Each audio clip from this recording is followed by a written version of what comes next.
3 दिसंबर 1984 की सुबह central India में मौजूद भोपाल सिटी के शहरी खतरनाक खांसी, आंखों में जलन और सांस की कमी के साथ उठते हैं। इस सुबह लोगों के सामने कयामत का मंजर था। लोग सड़कों पर पैनिक में भाग रहे थे, कुछ खांसी और उल्टियां कर रहे थे, जबकि सड़क पर लातादाद लाशों के अंबार लगे थे। पिछले कुछ घंटों से इनके इर्द गिर्द एक ऐसी जहरीली गैस थी जो पास ही मौजूद एक American pesticide plant union carbide से लीक हुई थी।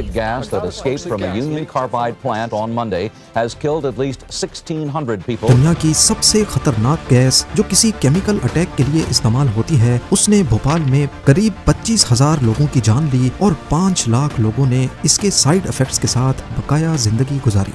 ये इंसानी तारीख का न सिर्फ सबसे बड़ा इंडस्ट्रियल हादसा था, बल्कि इंसानी लापरवाही, कॉस्ट कटिंग और अधूरे इंसाफ की दास्तान भी है। पर सवाल ये है कि इतनी डेडली गैस एक अमेरिकन कंपनी के प्लांट से ऐसे कैसे लीक हो गई? प्लांट के सेफ्टी सिस्टम्स ने टाइम पर काम क्यों नहीं किया? कंट्रोल रूम में बैठा स्टाफ, जिनको इस तबाही से 1 घंटा पहले लीक का पता चल चुका था, वो वक्त पर इसे रोकने में कामयाब क्यों नहीं हो सके? और आखिर जमीन से कई फुट नीचे कंटेनर्स में से ये गैस कैसे लीक होकर पूरे शहर में फैल गई? ज़ेम टीवी की वीडियोस में एक बार फिर से खुशामदीद। नाजरीन, भोपाल में यूनियन कार्बाइड नामी अमेरिकन कंपनी पेस्टिसाइड प्रोड्यूस करती थी। इनका प्रोडक्ट सेवन नाम से मार्केट में सेल होता था, जिसको किसान अपने खेतों में स्प्रे करके मुख्तलिफ कीड़ों से बचाकर अपनी प्रोडक्शन को बढ़ा सकते थे। ये प्रोडक्ट मुख्तलिफ केमिकल से मिलाकर बनाया जाता है। इसका सबसे अहम इंग्रेडिएंट मिथाइल आइसोसाइनाइड था, जिसे शॉर्ट में MIC भी कहा जाता है। 1969 में जब ये फैक्ट्री शुरू हुई थी, उस वक्त MIC को अमेरिका से इंपोर्ट किया जाता था, लेकिन बाद में यूनियन कार्बाइड ने भोपाल में ही इसको प्रोड्यूस करना शुरू कर दिया। यानी पहले फैक्ट्री में MIC को प्रोड्यूस किया जाता और फिर उसकी मदद से सेवन को। मिथाइल आइसोसाइनाइड या फिर MIC एक बहुत ही खतरनाक केमिकल है जो लिक्विड फॉर्म में स्टोर किया जाता है। इस काम के लिए यूनियन कार्बाइड ने 3 बड़े कंटेनर्स जमीन के अंदर इंस्टॉल किए हुए थे, जिसमें MIC लिक्विड फॉर्म में रखा जाता था। 3 दिसंबर 1984 की रात 12:05 पे वर्कर्स को गैस लीकेज महसूस होती है और वो फौरन कंट्रोल रूम को इन्फॉर्म करते हैं।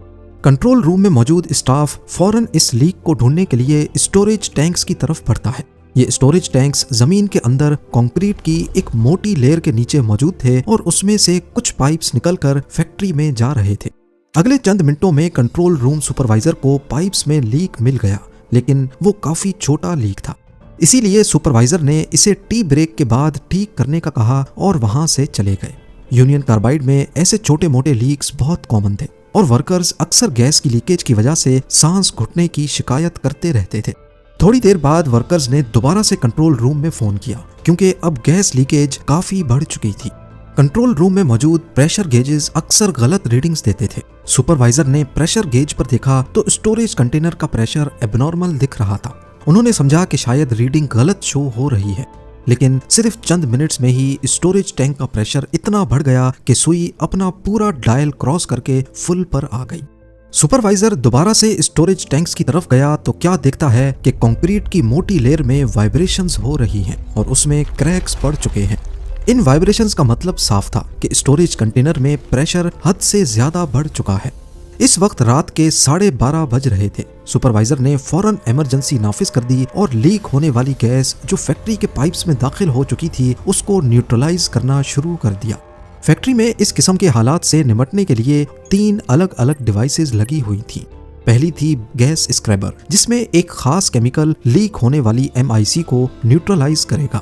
पर जब सुपरवाइजर ने चेक किया तो ये डिवाइस खराब पड़ी थी। अगर पहला सेफ्टी सिस्टम भी गैस को न्यूट्रलाइज ना कर सके तो इसके लिए फैक्ट्री में दूसरा सेफ्टी सिस्टम भी लगा था, और वो था फ्लेयर टावर। इसका काम गैस को एटमॉस्फेयर में निकलने से पहले ही जलाने का होता है। पर मालूम पड़ा कि फ्लेयर टावर का एक इम्पोर्टेंट पाइप कुछ दिन पहले किसी ने निकाल दिया था और फिर वापस नहीं लगाया। लिहाजा फ्लेयर टावर ने भी अपना काम नहीं किया और अब ये जहरीली गैस चिमनी के जरिए एटमॉस्फेयर में दाखिल हो गई। इस पॉइंट पर सुपरवाइजर और वर्कर्स खुद को बेयारो मददगार महसूस कर रहे थे। ठीक रात के 1 बजे फैक्ट्री में एवैक्यूएशन की अनाउंसमेंट की गई और इमरजेंसी सायरन ऑन कर दिए गए। उस वक्त हवा नॉर्थ की तरफ से आ रही थी और उसने चिमनी से निकलने वाली जहरीली इनविजिबल गैस को भोपाल के साउथ में फैलाना शुरू कर दिया। गूगल अर्थ पे देखा जाए तो ये एरिया भोपाल का सबसे घनी आबादी वाला इलाका है। MIC क्योंकि एक भारी गैस होती है तभी वो फौरन जमीन के करीब आ गई और अब आहिस्ता आहिस्ता शहर में फैलना शुरू हो गई। जैसे ही गैस घरों में घुसी, लोगों को फौरन आंखों में जलन और शदीद खांसी शुरू हो गई। बिल्कुल इस बात से बेखबर कि ये लोग एक जहरीली गैस का सांस भर रहे हैं, लोगों ने घरों से निकलकर पैनिक में भागना शुरू कर दिया। भागने की वजह से सांस फूलने लगा और वो लोग और ज्यादा सांस भरने लगे, जबकि असल में वो MIC गैस को इनहेल कर रहे थे।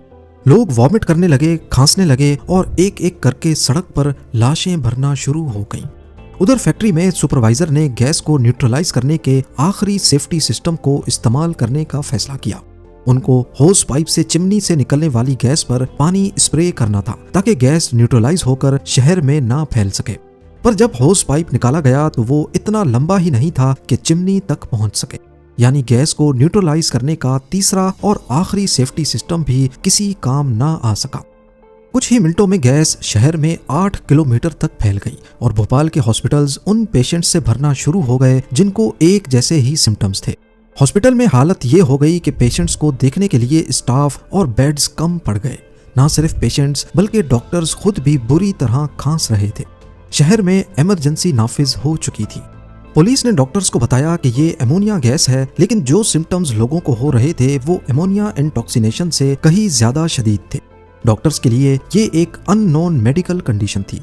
ये सब इतना जल्दी हुआ कि अथॉरिटीज को सही से पता ही नहीं था कि ये अमोनिया गैस है, फॉस्जीन या फिर MIC। पर असल में मिथाइल आइसोसाइनाइड बॉडी में मौजूद पानी से रिएक्ट कर रही थी और लंग्स के सुराखों को बंद कर रही थी, जिससे सांस लेना नामुमकिन हो रहा था। रात के 3 बजे तक डेड बॉडीज इतनी ज्यादा हो चुकी थीं कि उन्हें हैंडल करना मुश्किल हो रहा था। भोपाल गैस लीक के दौरान सिर्फ एक ही रात में 3000 लोग मर गए, जबकि लाखों लोग इस जहरीली गैस के सिम्टम्स से बुरी तरह असर अंदाज हुए। फैक्ट्री वर्कर्स जो खुद एयर टाइट कंट्रोल रूम में बैठे थे, इस जहरीली गैस के असरात से महफूज रहे। सुबह जब वो दिन की रोशनी में बाहर निकले तो उन्होंने बिल्कुल बदले हुए भोपाल को देखा। वो सड़कें जहां भीड़ की वजह से गुजरना मुश्किल होता था, वहां जानवरों की लाशें बिखरी हुई थी। अभी तक पूरी दुनिया इस खौफनाक हादसे की खबर सुन चुकी थी। ना सिर्फ नेशनल बल्कि इंटरनेशनल मीडिया भी इसको रिपोर्ट कर रहा था। इस गैस से जहां पहली ही रात में 3000 लोग एक्सपायर हुए, वहीं आने वाले कुछ दिनों में ये नंबर 20 से 25,000 तक बढ़ गया और गैस से मुतासिर होने वाले लोगों की तादाद 5 लाख तक पहुंच गई। इंसानी इतिहास में ये सबसे बड़ा इंडस्ट्रियल डिजास्टर माना जाता है। पर यहाँ पर सबसे बड़ा सवाल ये था कि आखिर फैक्ट्री से इतनी जहरीली गैस लीक हुई तो हुई कैसे। इनिशियल इन्वेस्टिगेशन में मालूम पड़ा कि यूनियन कार्बाइड ने 3 अंडरग्राउंड स्टोरेज टैंकर्स बना रखे थे, जिनमें से एक का नाम था E610। कंपनी के मैनुअल्स के मुताबिक इसे सिर्फ आधा भरना होता है, लेकिन ये तकरीबन 75% तक खतरनाक MIC से भरा हुआ था। E610 में उस वक्त 30 टन गैस होनी चाहिए थी, लेकिन उसको 42 टन तक भरा गया था। पर इससे भी ज्यादा हैरानी और खतरे की खबर यह थी कि इतनी ही ज्यादा MIC अभी भी दूसरे कंटेनर में मौजूद है। यूनियन कार्बाइड एडवांस में बहुत सारा MIC बना कर रखती थी, लेकिन असल में वो दिन में सिर्फ कुछ ही टन 7 प्रोड्यूस करते थे। अभी भोपाल इस तबाही का मुकाबला कर ही रहा था कि यूनियन कार्बाइड के CEO वॉरेन एंडरसन मामले की संगीनी को देखने के लिए इंडिया पहुंच गए और उन्हें एयरपोर्ट से ही अरेस्ट कर लिया गया। पर बजाय इसके कि उन्हें जेल भेजा जाता, पुलिस उन्हें यूनियन कार्बाइड के ही एक गेस्ट हाउस में ले गई। कुछ ही घंटों में वो बेल पर रिहा हो गए। इसी दौरान वो इंडिया छोड़कर भाग गए और फिर दोबारा कभी लौट कर नहीं आए। वहां फैक्ट्री में अथॉरिटीज इसी कश्मकश में थीं कि दूसरे कंटेनर्स में बचे हुए MIC के साथ क्या करना है। उनको इसका कतरा कतरा जाया करना था ताकि भोपाल किसी और हादसे का शिकार ना हो सके। पर इसका सिर्फ एक ही हल था कि खराब फैक्ट्री को दोबारा चलाया जाए और इसमें से 7 प्रोड्यूस किया जाए। पर यह काम काफी खतरनाक था, क्योंकि इस काम में वही फैक्ट्री की खराब पाइप्स और गलत रीडिंग्स देने वाले गेजेस इस्तेमाल होने थे। भोपाल के लोगों को जब मालूम पड़ा कि फैक्ट्री दोबारा स्टार्ट होने वाली है, तो लाखों लोग शहर छोड़कर भागने लगे। फैक्ट्री स्टार्ट करने से पहले दीवारों पर गीले कपड़े लगाए गए और एक हेलीकॉप्टर पानी फेंकने के लिए भी घूम रहा था कि इन केस अगर गैस दोबारा लीक हो तो उसे वहीं न्यूट्रलाइज किया जा सके। सारी सेफ्टी करने के बाद फैक्ट्री को दोबारा चलाया गया। खुशकिस्मती से इस बार गैस लीक नहीं हुई और 7 दिनों के अंदर सारा स्टोर किया हुआ MIC खत्म कर दिया गया। यूनियन कार्बाइड अब MIC से पाक हो चुकी थी। लोग वापस लौटने लगे, लेकिन सबके पास सिर्फ एक ही सवाल था कि आखिर इस हादसे की असल वजह क्या थी। उस रात आखिर ऐसा क्या हुआ था कि पूरा 42 टन MIC कंटेनर से लीक हो गया। जब इन्वेस्टिगेशन टीम ने खाली कंटेनर की अच्छी तरह जांच की तो मालूम पड़ा कि उसमें कोई क्रैक नहीं है, पर उस कंटेनर का सेफ्टी वाल्व खराब पाया गया। कंटेनर में मौजूद जंग आलूद लोहे के पार्टिकल्स पाए गए जो निशानी थी पानी की। मिथाइल आइसोसाइनाइड पानी के साथ कांटेक्ट में आते ही गर्म हो जाता है और उबलने लगता है। ये चीज पहले ही लैब में चेक कर ली गई थी, यानी उस रात कंटेनर में किसी तरह पानी आया था। मालूम पड़ा कि हादसे से पहले शाम को वर्कर्स ने करीबी प्रोसेसिंग यूनिट की धुलाई की थी। ये प्रोसेसिंग यूनिट और कंटेनर एक ही पाइप के साथ कनेक्टेड थे, पर पानी कंटेनर में ना जाए इसके लिए पाइप में एक स्टॉपर लगा था और एक सेफ्टी वाल्व भी, पर ना तो स्टॉपर सही से काम कर रहा था और ना ही सेफ्टी वाल्व। अगर ये दोनों खराब भी हों तो एक और चीज भी थी जो इस हादसे को होने से रोक सकती थी। यूनियन कार्बाइड एक इंटरनेशनल कंपनी है जिसके प्लांट्स उस वक्त दुनिया भर में मौजूद थे। उनको अच्छी तरह इस केमिकल की खतरनाक नेचर के बारे में मालूम था। इस किस्म के हादसों से बचने के लिए आधे कंटेनर को लिक्विड MIC से भरा जाता था, जबकि बाकी आधे में नाइट्रोजन गैस डाली जाती थी, ताकि अगर कभी वाल्व या स्टॉपर खराब भी हो जाए तो नाइट्रोजन गैस का प्रेशर पानी को वापस बाहर धकेल सके। पर अफसोसनाक तौर पे उस शाम कंटेनर में नाइट्रोजन गैस भी नहीं थी। इन्वेस्टिगेशन टीम ने रिकॉर्ड्स चेक किए तो मालूम पड़ा कि पिछले 20 दिनों से किसी ने नाइट्रोजन गैस के लो प्रेशर को रिपोर्ट ही नहीं किया था। ये एक क्लियर कट केस था लापरवाही और कॉस्ट कटिंग का। रिपोर्ट्स में बताया गया कि 1984 में ही यूनियन कार्बाइड ने भोपाल प्लांट को चलाने के लिए खर्चे में करीब $12 लाख की कटौती की थी, जिसकी वजह से छोटे मोटे गेजेस और वॉल्व्स को रिप्लेस ही नहीं किया जा रहा था। बाद में ये भी मालूम पड़ा कि इस हादसे से पहले कंपनी को कई वार्निंग्स भी मिल चुकी थी।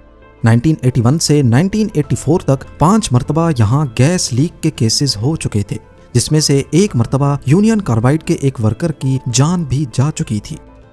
E610 कंटेनर में नाइट्रोजन गैस के कम प्रेशर को पिछले 20 दिनों से किसी ने रिपोर्ट नहीं किया, क्योंकि उसका गेज ही खराब था।